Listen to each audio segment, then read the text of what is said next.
Assalamualaikum. Halo adik-adik. Bagaimana kabarnya? Semoga baik ya.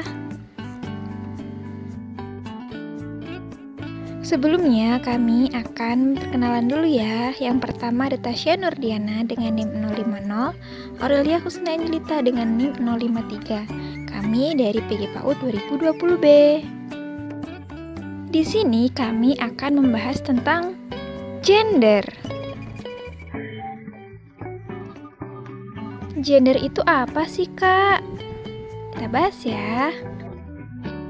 Secara harfiah, gender berasal dari bahasa Inggris yang berarti jenis kelamin. Menurut Saptari, pengertian gender tidak identik dengan perbedaan seksual secara biologis saja, melainkan merupakan perbedaan simbolis dan sosial yang memang berpangkal pada perbedaan jenis kelamin. Menurut Moss, gender merupakan seperangkat peran yang seperti halnya kostum atau topeng di teater, menyampaikan kepada orang lain bahwa kita adalah feminim atau maskulin. Perbedaan perempuan dan laki-laki. Perbedaan jenis kelamin. Jika perempuan, vagina, rahim, sel telur, haid, payudara. Jika laki-laki, penis, buah zakar, sperma, kumis, dan jakun. Perbedaan stereotip gender. Jika perempuan mengerjakan pekerjaan rumah, dan kedua menaati norma yang dibuat oleh masyarakat dan bekerja yang berhubungan dengan domestik. Jika laki-laki mengerjakan pekerjaan berat dan penuh resiko, membuat keputusan atau aturan dan norma, bekerja pada jenis pekerjaan yang memerlukan kepandaian, tenaga, dan keberanian. Stereotip sifat. Jika perempuan lemah, cengeng, takut, lembut, dan halus. Jika laki-laki kuat, berani, macho, tegas, dan kasar. Perbedaan stereotip permainan anak. Jika perempuan masak-masakan, boneka, dakon, dan lompat tali. Jika laki-laki sepak bola, kelereng, layang-layang, dan mobil-mobilan. Peran gender. Peran perempuan. Yang pertama, reproduksi, produksi pencari nafkah tambahan, masyarakat atau pengolahan masyarakat dan layanan sukarela. Laki-laki yang pertama, reproduksi ayah, produksi, mencari nafkah, masyarakat, kepemimpinan politik pertahanan seringkali bersifat formal dan dibayar. Ideologi patriarki dan konstruksi gender.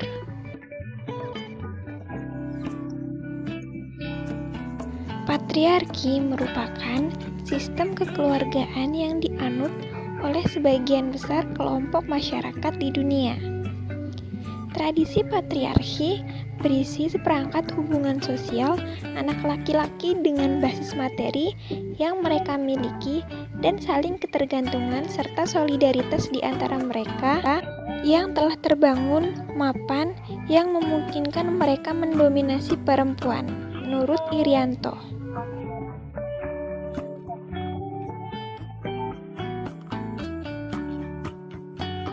Sistem patriarki menyebabkan terjadinya proses hegemoni. Proses hegemoni oleh kaum laki-laki terhadap perempuan berlangsung secara progresif. Millet Thorham menegaskan bahwa patriarki memaksa perempuan untuk menerima ideologi feminim yang membuat status perempuan menjadi rendah.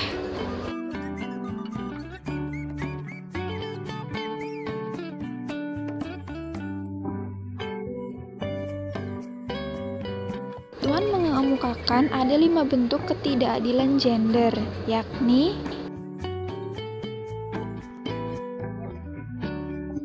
marginalisasi, yakni proses penyisian yang mengakibatkan permiskinan secara ekonomi bagi perempuan. Masih ada anggapan bahwa anak perempuan tidak perlu menuntut ilmu terlalu tinggi karena nantinya juga akan bekerja di dapur. Pandangan tersebut mengakibatkan keterbelakangan perempuan dalam bidang pendidikan yang berkaitan erat dengan pekerjaan salah satunya. Dua, subordinasi adalah tanggapan dan tindakan masyarakat yang menempatkan perempuan pada posisi yang lebih rendah.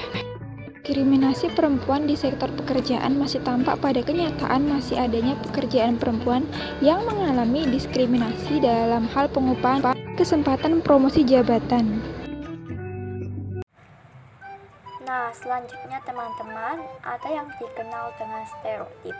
Stereotip sendiri adalah ejekan atau dalam arti lain suatu tanggapan kepada suatu individu atau kelompok yang dikenai prasangka. Jadi kalau di antara teman-teman pernah ada yang bilang, anak perempuan main masak-masakan saja sana, jangan main bola, gak tahu cara mainnya, nanti kalau jatuh nangis. Nah, itu juga bisa dinamakan stereotip karena tidak semua anak perempuan tidak bisa bermain bola dan kalau jatuh akan menangis. Jadi teman-teman jangan saling mengejek pada teman yang lain ya. Selanjutnya ada yang namanya kekerasan. Nah, ada yang tahu Kak kekerasan itu apa? Kakak kasih petunjuk ya. Contohnya kalau kalian suka memukul, itu dinamakan? Ya, itu namanya kekerasan. Apalagi sesama teman, baik itu perempuan atau laki-laki, tidak boleh main kekerasan. Apalagi anak laki-laki ke anak perempuan, jangan ya. Nanti kalau suka mukul jadi tidak punya teman. Contoh selanjutnya yaitu kekerasan kepada perempuan di luar rumah, seperti ada kerusuhan atau ada perampokan. Kalau contoh dalam rumah ada kekerasan dalam keluarga. Kalau contohnya ayah dan ibu sedang bertengkar, lalu ayah suka bermain tangan seperti memukul pada ibu, itu tidak baik ya, nanti bisa dilapor ke Pak Polisi dan masuk penjara. Nah, yang terakhir adalah beban kerja. Beban kerja adalah tanggung jawab yang dibebankan kepada perempuan yang bekerja. Jadi kalau kalian sudah besar dan bekerja, namun di saat yang sama juga kalian memiliki anak, kalian harus melaksanakan tanggung jawab kedua-duanya.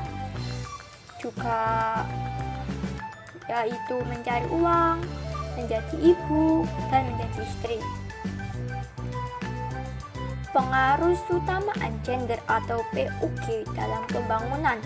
Nah, jadi dari pemerintah ini ada upaya untuk mengatasi ketidakadilan karena gender. Ada yang dikenal dengan program pengaruh keutamaan gender yang biasa disebut dengan PUG. Program ini ditangani oleh Badan Pemberdayaan Perempuan. PUG sebagai sarana untuk mewujudkan kesetaraan gender bagi perempuan dan pemberdayaan perempuan untuk berpartisipasi aktif dalam pembangunan. Nah, konsep PUG ini juga sudah mendunia loh untuk mengatasi ketidakadilan gender di berbagai belahan pelosok mancanegara. PUG bertujuan meningkatkan kedudukan, peran, dan kualitas perempuan serta upaya mewujudkan kesetaraan dan keadilan gender dalam kehidupan berkeluarga, berbangsa, dan bernegara.